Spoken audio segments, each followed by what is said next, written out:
How did you use media technologies in the construction and research, planning and evaluation stages? That's a good question. I know. Yeah. Well, in the research stage for our task, we firstly looked at DVDs for sort of the short films, as we had the option of doing a short film or a trailer, so we thought we'd look at the short films first. We watched Double Take and Sold, which were movies produced by other sort of independent institutions, so we thought that would be similar to what we're going to do, so it was quite inspirational for us to watch. And then we also looked for our trailers on YouTube, as most trailers are posted on there and shared with the internet that way. So we looked at Identity Thief and Oz the Great and Powerful, which are quite high budget films, so we thought, well, it's good inspiration for sort of the structure of how a trailer works. However, ours may not be on the same standard as theirs because of the high budget. And then we went on to the planning stage, where we used Microsoft Word to make our storyboard, as we felt this was easier for the structure of the storyboard to make sure it was orderly and well laid out. And then that's all we really used for the planning stage, as we only needed to compile the storyboard and shot list, which again was used Microsoft Word for. And then we moved on to the construction of our trailer, which we used a Panasonic HD camera and tripod for the filming to achieve a high quality image, as we wanted to achieve the best standard that we could with what we had. We also used an external microphone for the female and male voiceovers, so it was easier to hear a clear voice and also had a more professional finish to it when we were doing the editing. And then in the editing itself, we used iMovie to put together the trailer and put the shots in the right sequence.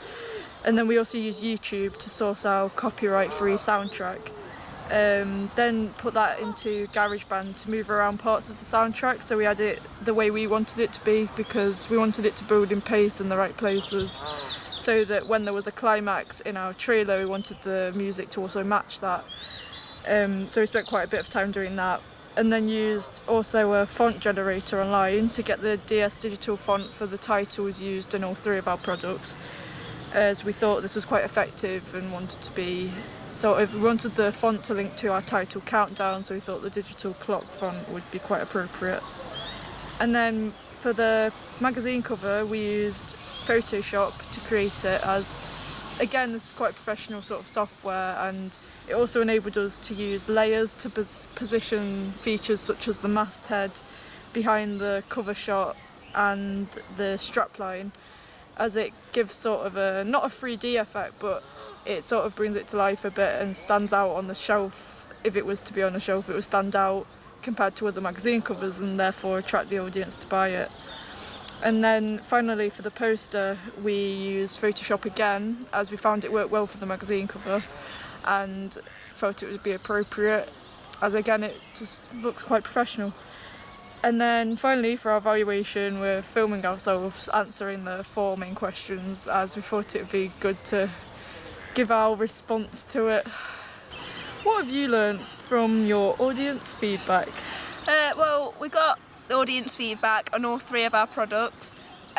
Firstly, we got some peer evaluations for the magazine cover, and a lot of people said that it was initially too crowded because of the strap line overlapping the masthead and the cover shot overlapping the cover lines. So we rearranged all this, and we're much happier with the finished product, and we got a lot of responses to this, and it seemed to mainly appeal more to males than females, and this is probably because of the male focus, which is kind of like the image of the male protagonist being large and central, and other males present, for example Will Ferrell and Liam Neeson. However, there are actually no women on our magazine cover at all.